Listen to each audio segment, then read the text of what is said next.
Thank you very much. Thank you for the wonderful introduction. I hope that I will live up to the standard set. So if we can start the presentation. First of all, I would like to thank you for attending this.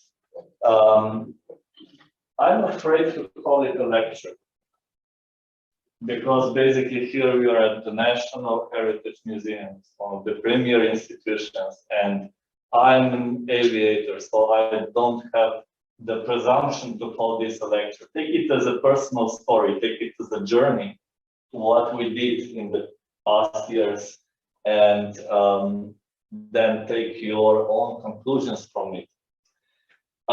So let's begin. First of all, meet AFormX. We're a small company, as what it was said in the introduction. Basically, we build airplanes and we build flight simulators. Now, usually our workshop looks like this. So various airplanes and various simulators in various stages of completion scattered around and being worked on. We will touch a lot on this Spitfire simulator. This was taken this spring. And if I understand correctly, on Thursday you will be visiting the Park of Military History in Pilka, so you will be able to experience it firsthand. To prepare for today's, not lecture, but story, I have defined 3 goals that I would like you to get from this hour. One is actually how we built it, how we got into the first simulator. It's a story about how to fly a MiG-21. Then I will touch upon how simulators relate to living history events. So going live instead of simulating. And the third is the only thing that actually matters. So if I would say one thing that we learned from all of these years of work, this would be it. So let's begin with part 1. How to fly a MiG-21. Does anybody know what a MiG-21 is? That's good.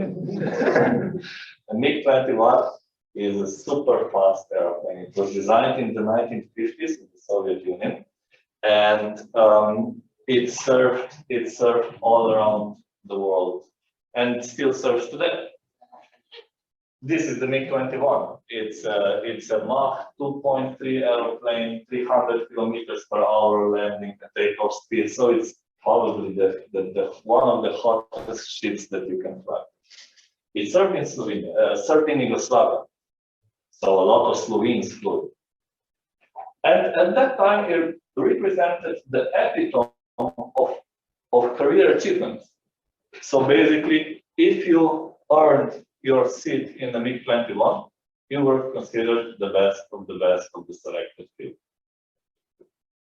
Now, my generation grew up in the 90s. And the 90s was a funny period for all of our post-communist states, basically, in the fact that the achievements were still alive. So Slovenia as a country and we as young pilots basically still looked up and still heard the stories that this, what was already history, was still with us. And basically, you know, when we were hearing the stories, something very primitive happened, and we were really wondering how was it really to fly a MiG-21. And then in 2014, something happened, just a confluence of very random events. And this is how our path in VR flight simulator started. This is, yeah, I think 2014. And at the same time, the first Oculus VR headset came out. It was actually pre-production. So it was not even a product, it was pre-production. That's it. With a huge sensor and very grainy resolution. And a simulation model by a third party of the MiG-21 came out. So I was thinking, okay, we have a VR headset that's available and we have a model, let's try it. And we did. So one Saturday we gathered, we even rented a computer. We didn't own a computer such powerful back then. And we flew the MiG-21. And anybody old enough knows that these early model Oculus, they were totally grainy and on the verge of being usable, but we loved the experience. We absolutely loved the experience. We got to fly the MiG-21. What's the key? The key was that the immersion with the VR headset was on a completely different level. Natasha asked a question: how do you project basically the 100-degree image? This is used innovation. You download, you buy actually a program. You have 3 projections. You fuse the thing, and this is a simulation standard in aviation, you know. And it works for airliners because you have limited field of vision. So now from an Airbus 310 you cannot really see outside. So the projection works. In flying a light aircraft, in flying a supersonic fighter, it doesn't work because you're missing the field of view. And the analogy that I'm always using is VR headsets compared to screens of any kind. It's like comparing ear headsets and speakers. Let's say that we're listening to music, right? And we have speakers in the room. And we're relaxing, we're having a glass of wine, but we know that we are in the room. We have the sense of where the music is coming from. We do not forget that we are in a room. If you're listening to music using earpieces, the music starts coming from here. You lose the sense of direction. You immerse yourself in music. And this happens with VR headset on the visual channel. You are not in a simulator, in a room, looking at a projection screen. No, you are in the virtual world. And we love this experience. Our imagination maybe even went so far that we said, okay, that this resolution will change, and basically it will upgrade and so on. So during the next years, actually, our main browser entry for eBay was MiG-21 cockpit parts. So we got a lot of things, everything that we needed actually to operate a MiG-21. So we got from control column, rudder pedals, and we started building an EXA frame around this. And yeah, so you see, like throttle and gear, and the best, the most important visually and physically, the most important thing was the seat. So this 200 kilos ejection seat, and this is how we built up the thing. And it was a hobby project. We were financing this out of our pockets, so nothing special. A few €100 there, a few €100 here, and we worked on it when we had time. Why? Because we wanted to know how to fly MiG-21. How did it feel? And the VR headset provided enough immersion to experience this. Then something started happening. Initially at this point we were also starting to see the value of this in training.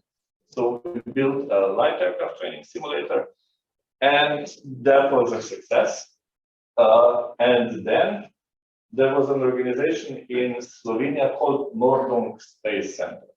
Now, at that time, the Nordung Space Center was going through a transition, and they didn't have anything to display. So they had a beautiful building in the middle of nowhere, but nothing to display, nothing really, zero. And with a new CEO, with a new director. So the CEO said, look, we are a space center without any exhibits. So, you know, a MiG-21 kind of looks like a spaceship. that might work. And up to this point, we didn't even consider that we will market this because it was our project, our fun project. I mean, who in the world would like to fly a MiG-21 except us?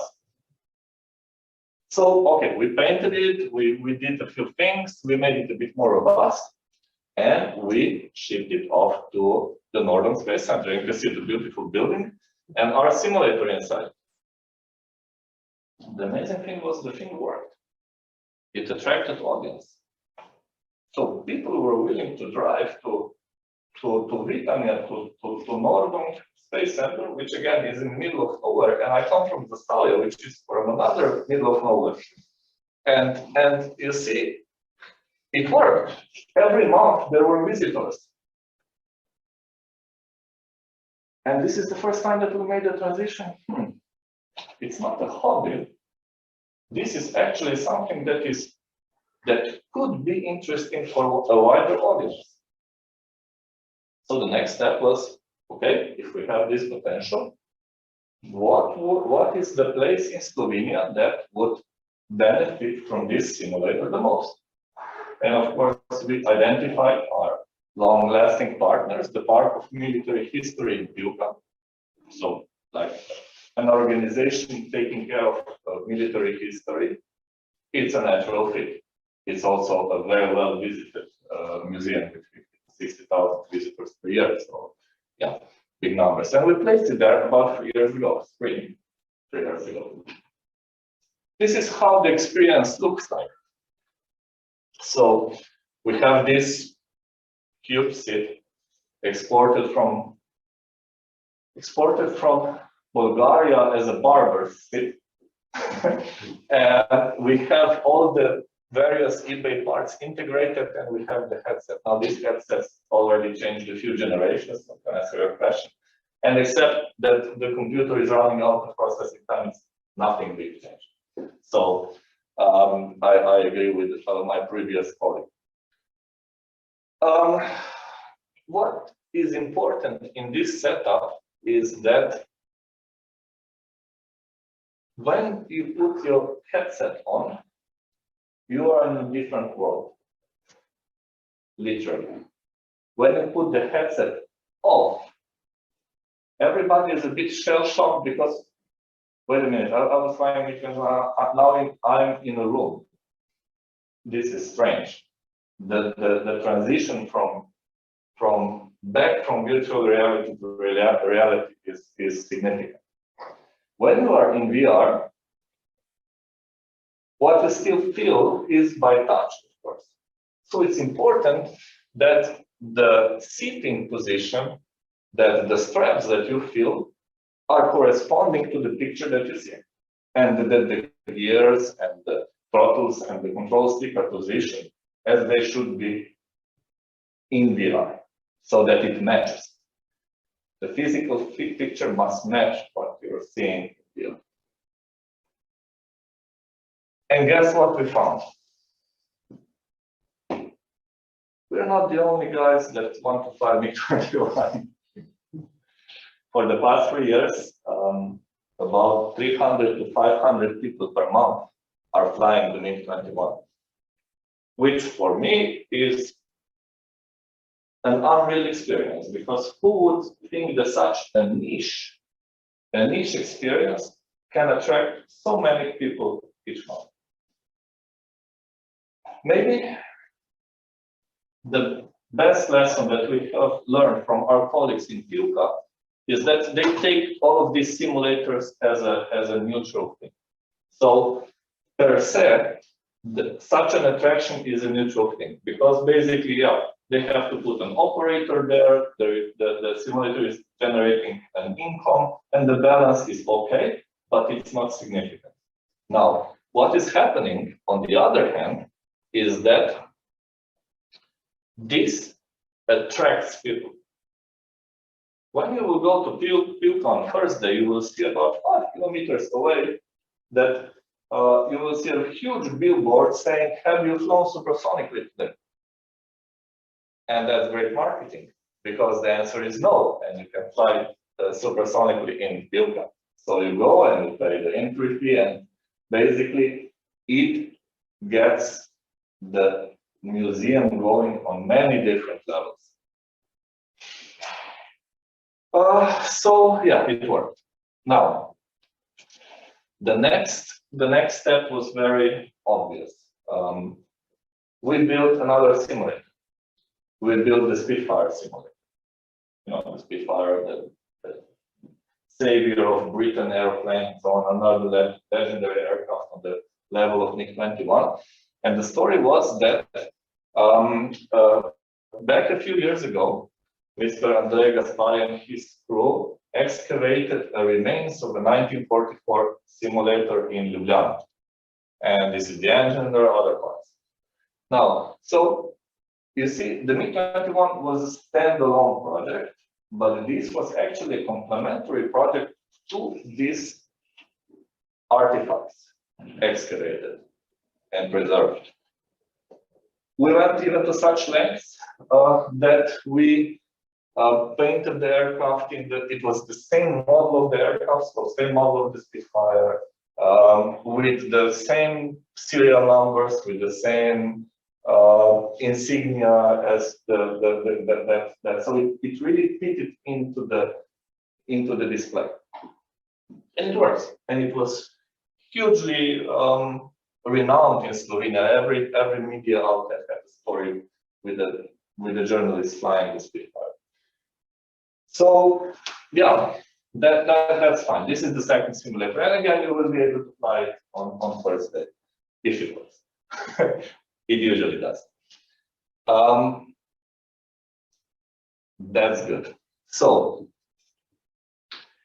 building historic simulators for us at AFormX, it represents an important but a relatively small part of our activities. For example, in the past 4 years, we have built more than 30 simulators. Out of those, 2 were historic, so the Spitfire and the MiG-21. So, by building these different simulators, we have figured out what simulators are actually doing, and we have identified four benefits that simulators are actually doing. And I will not bore you with the first 3 because they are training related. But this one, the last, this is what historic simulators, heritage simulators, or any other VR, AR display does, is that it's a tool that it enables entry into impossible worlds. This is what you're doing with a VR, AR display. You are entering an impossible world. In Slovenia, for a guy born in 1982, it's impossible to fly MiG-21. It's an impossible world. Hell, it's impossible even to fly supersonic. But with our simulator, yes, you can experience this. So this is the main point. VR, AR experiences enable impossible worlds. That's the conclusion for the first part. Now, how about living history? This is me in 2016. I was a lot younger and a lot thinner. And I'm just preparing to fly a very beautiful aircraft called the Aero 3. It was a primary trainer in 1960s. And I love this aircraft. It was in Maribor, it was preserved, and I really enjoyed it. At that time, I was striving for individuality, for uniqueness, and therefore this airplane for me presented an outlet to express this individuality. I actually loved it so much that I bought one from a scrap heap, let's say, and we started to restore it. and a team gathered starting to restore it. And guess what that team became? That team became AFormX. It started with a vintage aircraft. Now, as the years progressed, I also progressed, and basically, by the turn of events, I progressed also to fly really, really unique aircraft. This is in Austria, a few years back, and this is the Albatros fighter. So, as far as restorations and replicas goes, this is the pure gold. It has an original engine to the last bolt. Everything is absolutely faithful.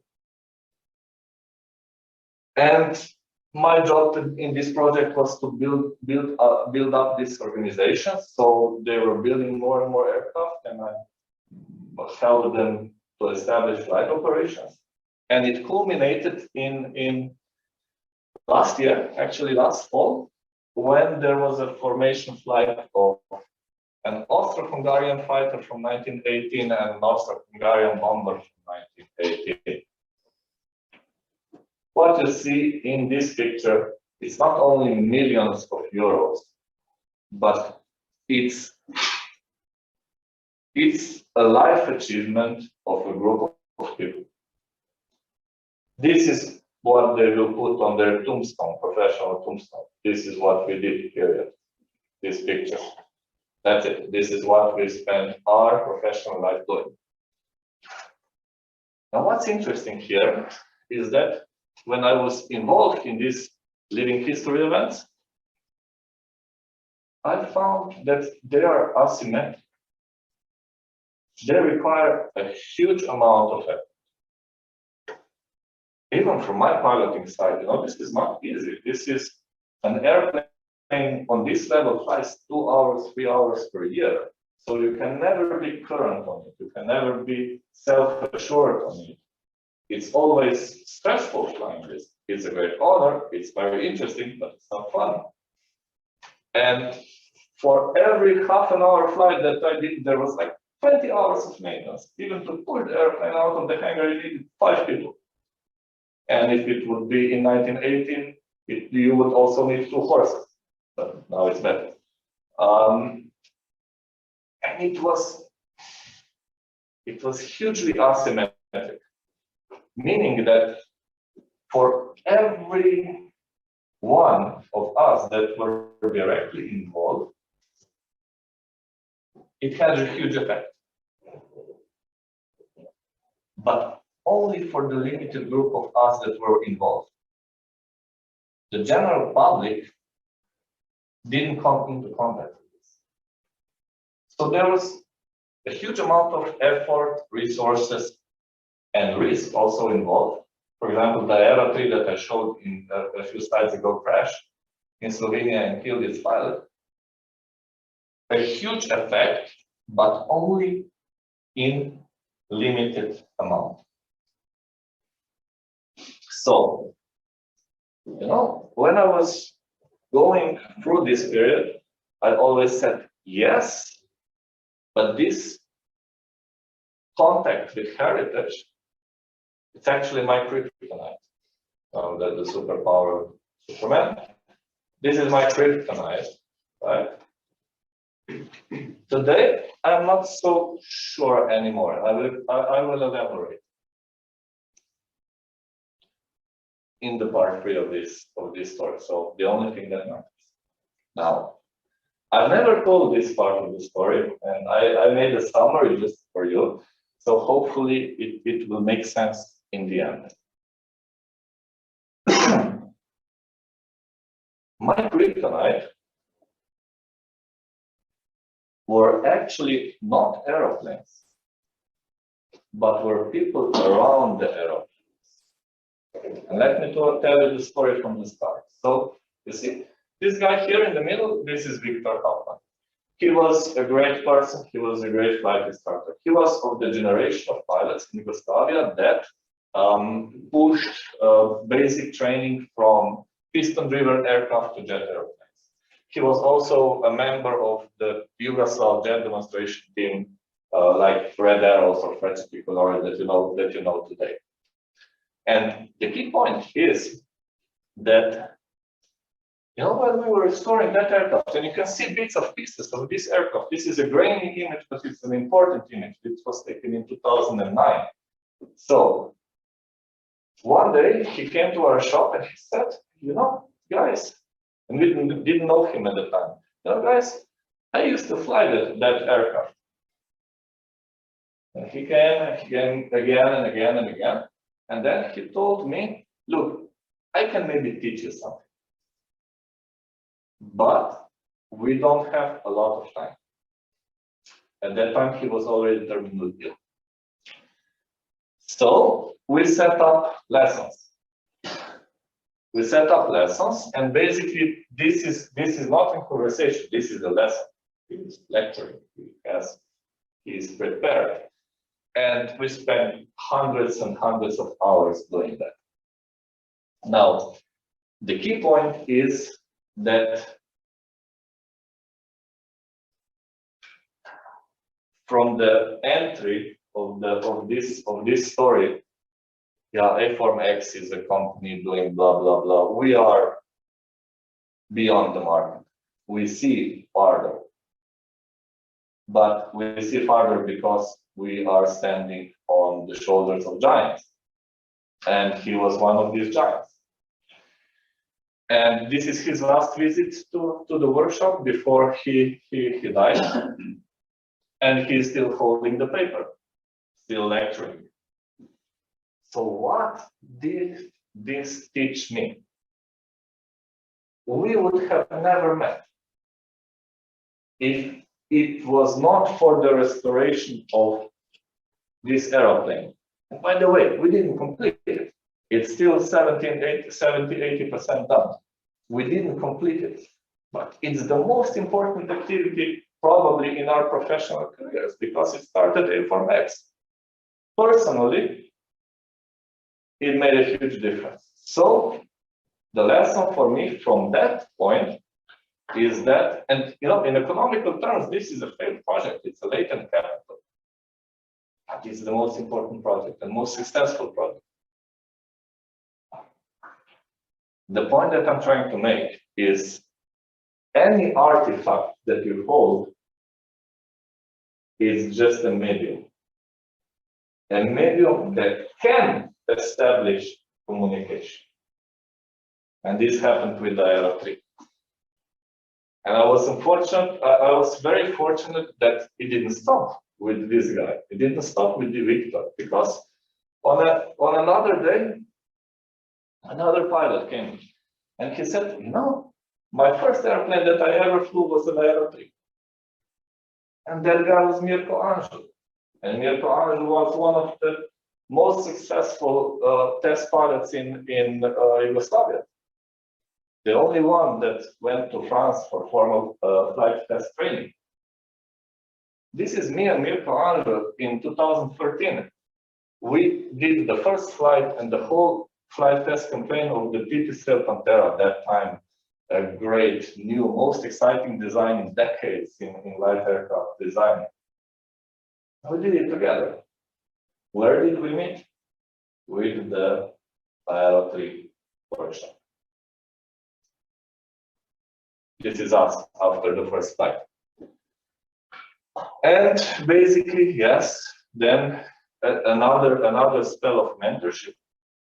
And under his guide, I became a good test pilot. And I did my work. I did repay this. This is a battery hydrogen aircraft that I test flew in 2016. I was instrumental in the first certification of the first electric aircraft in 2019, and just a few weeks ago, another hybrid aircraft. So you see, all of this comes from an Aero 3. And I also have to tell you a story that this MiG-21, where this curiosity and passion start, actually, It didn't start with the airplane, it didn't start with the images. No, it started with the persons, with the ex-pilots and ex-technicians relating stories to us regarding the MiG-21. And the stories were fantastic. You know, 20 kilometers plus, you can see the orb of the Earth. And the sky turns black. Who would not want to experience that? The curiosity doesn't start with machines. It doesn't start with artifacts. It starts with humans. And this guy on that letter was Vojko Gantar. And in 2014, this is Vojko Gantar. So we didn't start actually with only technology. On that first meeting that I told you on the Saturday with the rented computer, we had another ace in our sleeve. It was the fact that the best Yugoslav instructor for supersonic flying did our briefing. So after 25 years, after swearing that he will not come near an airfield for more than 5 kilometers, we asked him, okay, so we have a tool that enables us to fly MiG-21. Can you help us? And he did help us. And, you know, as the tool grew, more and more people became involved in this. But at that time, we were still considering it as a close group of hobbyists, not something that is interesting for the general public. And again, the point that I'm trying to make is that any simulator, any VR, any AR thing, it is just a channel. It is just a medium to start activities. Again, a man who swore that wouldn't come near an airfield for more than 5 kilometers was now flying with us in our flight school, bringing up kids, and it's a nice story. Also, as far as living history concerned, the last flight that we did, Mirko and I together, we went and flew an old jet. So that's nice. That's like a poetic justice in the end, right? So, what's this personal story about?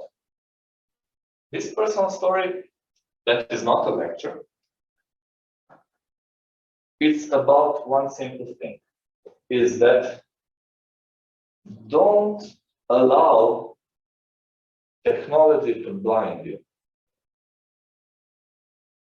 Our story, superficially, it's a story about simulators. If you go a level down, it's a story about how we can use heritage to build the future. But if you go to the very bottom story, the underlying causes, it's about human interaction.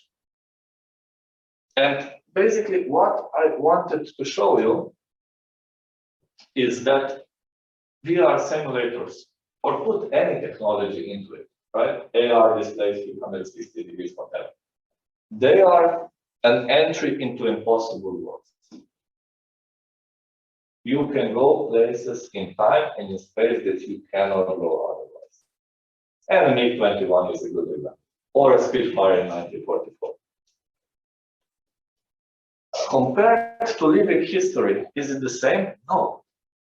Living history is much better. It's real. But it's complicated. It's expensive. And it's hugely asymmetrical. It's not inclusive. And the only thing that actually matters are our people. And in this slide, I would like you to consider that any new technology is just another communication channel. I'm getting old now, and I'm moving away from frontline flying. I'm moving away from experimental test flying and so on. And the more that I become involved in the industrial level aviation, the more I think about Victor. And what is amazing is that he was a great person. He was a great expert. But the thing that I value most in these years is that he picked a great communication channel. I was a 20-something-year-old kid with my head in the clouds and a lot of work. I had an aircraft to restore. If he would say, look, I can teach you something, just give me a call sometimes, I would never use that. He came to our workshop, he sat me down, he phoned me, and he picked the only communication channel that at that time worked for me. This, I think, was his crucial skill. And this, for me, is the key guideline when designing simulator experience. It's just a communication channel. A communication channel that works. It's inexpensive, it's immersive, it's accessible, it's modern. You can get kids excited about this, but it is just a communication channel. Nothing more, nothing less.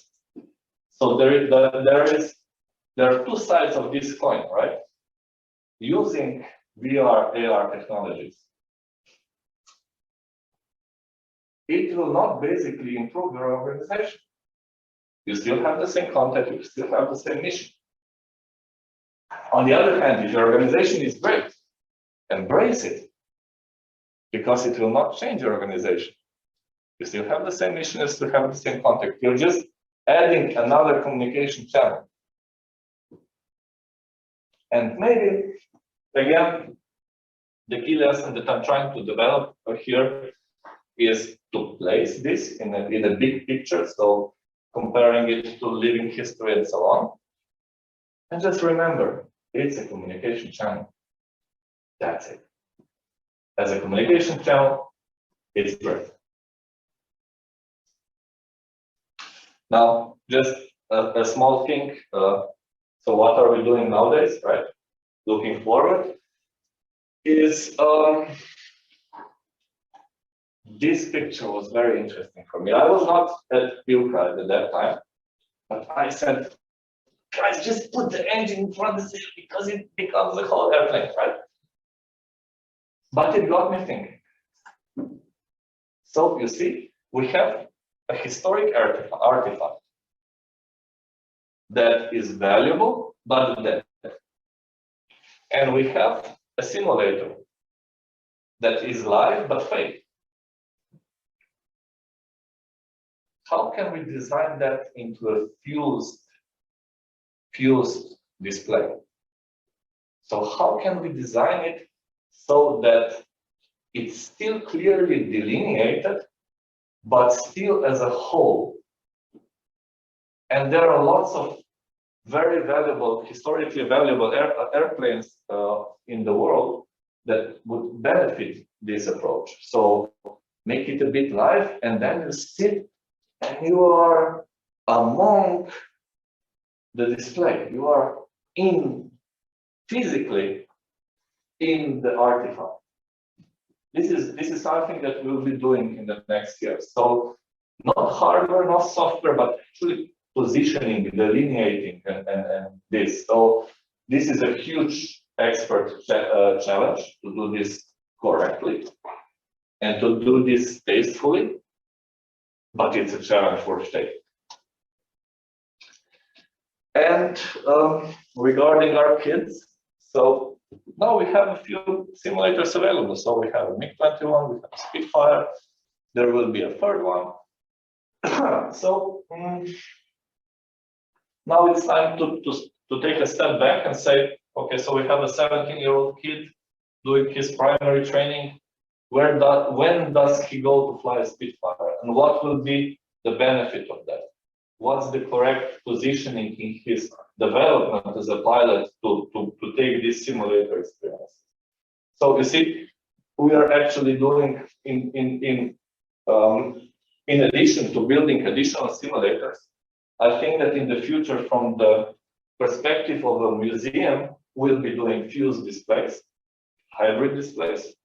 And from the standpoint of industry, from our standpoint, we will be looking at how to systematically leverage these assets that we have in museums for specialized training.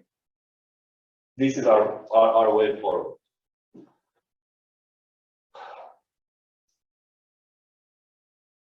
And this was a very personal story.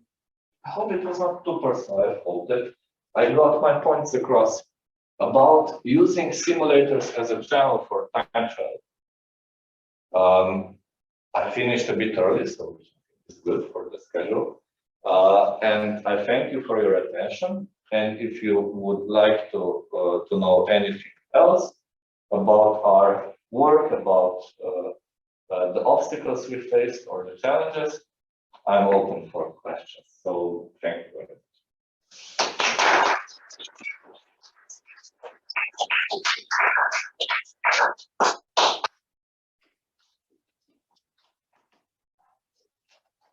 Sašo, thank you very much. This was inspiring. Thank you for sharing your story. It's only the people I like that. We all mostly work in the field of humanities, so we are close here. Please, if there are any, of course, Sašo already invited, if there are any questions, remarks, thoughts, please comment. A question. How big is your team now? It's 7 people. Mm-hmm. Most of them engineers? They come from a wide variety of backgrounds. Basically, those that are working on a simulator, there are 2 sections.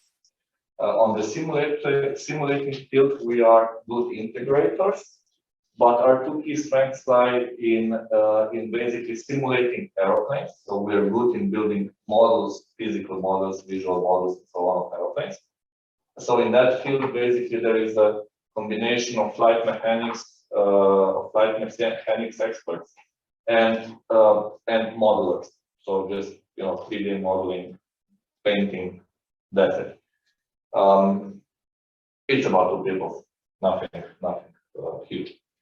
The other expertise that we have is building actual artifacts, hardware, welding and 3D printing and whatever. And that usually floats between 2 or 3 people. So what about the actual simulation, physics part, the mathematical part? Yeah, basically a small team like us must choose their battles very carefully. And the thing that we do is that we operate in only one simulation environment, and we do not develop the simulation environment. The simulation environment that we use is X-Plane, which is a great physical model thing. And so we place our aircraft in that. So our product is the aircraft, not the simulation. And our product is the hardware part.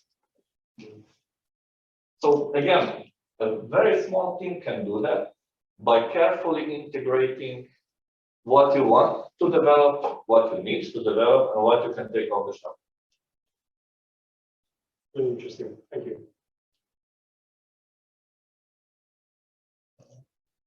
Well, I don't actually have a question, but it was really excellent story, not a lecture. Something that we should think about, all of us. I think we've been swamped with this technology in the past years, especially this year and a half. We're more or less panicking about this, trying to learn things. Giga presented some hardware, software, equipment, and with this story, I think we've been a bit grounded.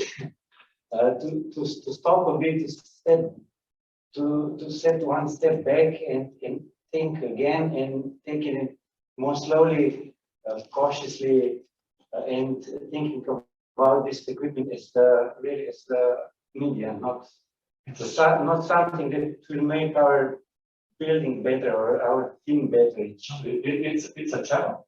It's only a channel, and never lose sight of your humanity, because in the end, this is what makes internal and external. This is what makes the organization great, or it makes the organization fail. So never lose sight of your mission. This is just merely a channel and nothing more and nothing less. So and I would say that don't be afraid of it. Don't take a step back. Just on this path that you should walk quickly, that you should walk confidently. Never lose your focus.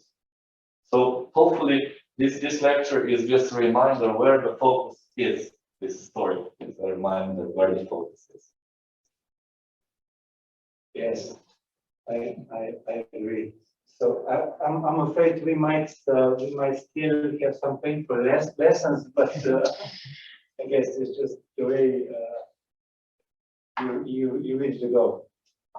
That's it. There was a lot of painful lessons also in our stories. For example, the MiG-21, going from a hobby project to something. So a hobby project has a frequency of being used 2 times per month. And now it's being used 500 times per month. So this is an order of magnitude of 100. The robustness of the product must be much. So we went through, 3-4 iterations. In Pilka, with almost 1,000 users between the 2 airplanes, every month or 2 months, something breaks or something needs adjusting. So, but that's to do with this, and it's no big deal actually. So keep it. Be patient with it. Thank you. Thank you very much.